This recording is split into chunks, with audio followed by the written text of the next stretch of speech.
एक बार एक आलसी व्यक्ति एक बौद्ध भिक्षु से कहता है, मुनिवर, मेरे भीतर बहुत आलस है, जिसकी वजह से मैं अपने जीवन में जो करना चाहता हूँ वह कर नहीं पाता हूँ। मैं क्या करूँ? मुझे कुछ रास्ता दिखाएं। वह बौद्ध भिक्षु उस आदमी से पूछते हैं, क्या तुम्हें पक्का विश्वास है कि तुम्हारे अंदर आलस्य है? वह व्यक्ति कहता है, जी मुनिवर, केवल मैं ही नहीं, मेरे पूरे गांव के लोग भी यही कहते हैं कि मैं आलसी हूँ। वे बौद्ध भिक्षु उस व्यक्ति से कहते हैं, परंतु क्या तुम्हारे पास इस बात का कोई प्रमाण है कि तुम आलसी हो? वह व्यक्ति कहता है, जी मुनिवर। वे बौद्ध भिक्षु कहते हैं, क्या प्रमाण है? वह व्यक्ति कहता है, मुनिवर, मैं जानता तो हूँ कि व्यायाम करना मेरे स्वास्थ्य के लिए अच्छा है, लेकिन मैं चाहकर भी नहीं कर पाता हूँ, क्योंकि मेरा आलस मुझे सुबह जल्दी उठने ही नहीं देता। वे बौद्ध भिक्षु कहते हैं, अच्छा, तुम ऐसी आलस से परेशान हो? वह व्यक्ति कहता है, जी मुनिवर। बौद्ध भिक्षु कहते हैं, परंतु क्या तुम जानते हो कि आलस्य होता क्या है? वह व्यक्ति कहता है, मैं यह तो नहीं जानता कि आलस का अर्थ क्या है, परंतु यह जो भी है बहुत बुरा है। वे बौद्ध भिक्षु कहते हैं कि सबसे पहले तो तुम ये समझो कि जो भी चीज प्राकृतिक रूप से मनुष्य के भीतर है उसका कोई न कोई उपयोग है, वह बुरी या अच्छी नहीं है। आलस्य एक भाव है, एक विचार है, जिसे जाने अनजाने में हम खुद ही पैदा करते हैं। वह व्यक्ति पूछता है, परंतु वो कैसे मुनिवर?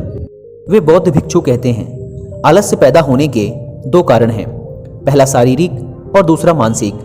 जब हम अपने शरीर को ऐसा भोजन देते हैं जिसके भीतर खुद कोई जीवंतता नहीं है, तब हमारे शरीर के भीतर आलस्य पैदा होता है, क्योंकि यह शरीर ऊर्जा से चलता है और जिस तरह की ऊर्जा हम इसे देते हैं यह उसी तरह का बर्ताव करता है। शरीर के स्तर पर हमारे भीतर आलस्य का दूसरा कारण है गलत तरह से बैठना, गलत तरह से चलना और गलत तरह से सोना। हम इस बात पर कभी ध्यान नहीं देते कि हमारे बैठने, लेटने और सोने की स्थिति सही भी है या नहीं। अगर तुम तथागत बुद्ध को देखोगे तो तुम पाओगे कि जब वे बैठते हैं तो उनकी रीढ़ की हड्डी एकदम सीधी होती है, जब वे लेटते हैं तो उनके शरीर के भीतर किसी भी अंग पर कोई दबाव नहीं होता, और जब वे चलते हैं तो उनके दोनों कदमों के बीच एक तालमेल नजर आता है। यह जरूरी नहीं है कि कोई बुद्ध को सुनकर ही कुछ समझे। अगर कोई समझना चाहता है तो सिर्फ उन्हें ध्यान से देखकर भी बहुत कुछ समझा जा सकता है। शारीरिक स्तर पर आलस्य का तीसरा कारण है सुबह जल्दी ना उठना। यह सुनकर वह व्यक्ति कहता है, हाँ मुनिवर, मैं सुबह जल्दी उठ ही नहीं पाता। वे बौद्ध भिक्षुक मुस्कुराते हैं और फिर कहते हैं, तुम सुबह जल्दी तभी उठ सकते हो जब तुम रात को सोने का एक सही समय निर्धारित कर लोगे। प्रत्येक बौद्ध भिक्षुक को अनुशासन का पालन करना होता है, क्योंकि अनुशासन हमारे जीवन में संतुलन लाता है।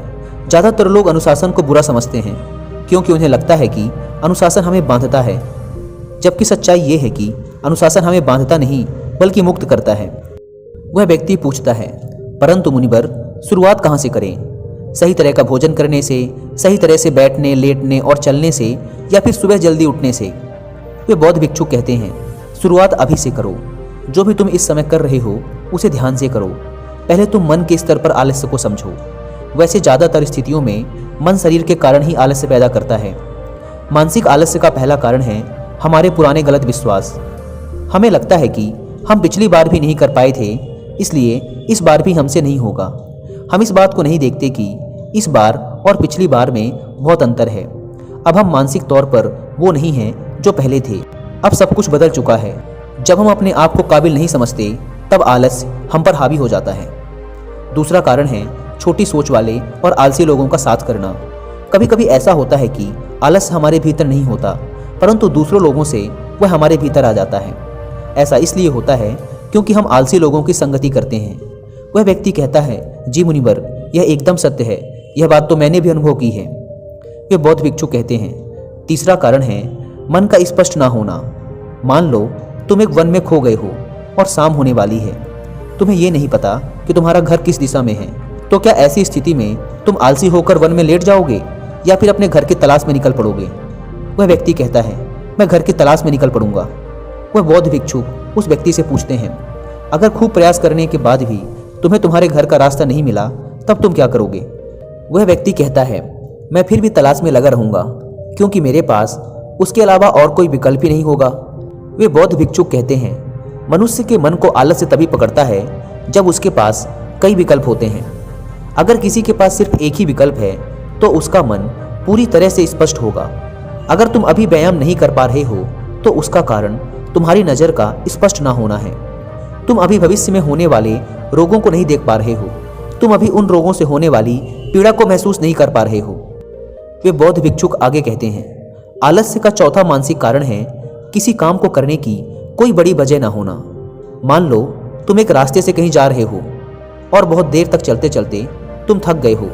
अब तुम्हारा और चलने का मन नहीं कर रहा है, तुम्हें आलस्य आ रहा है।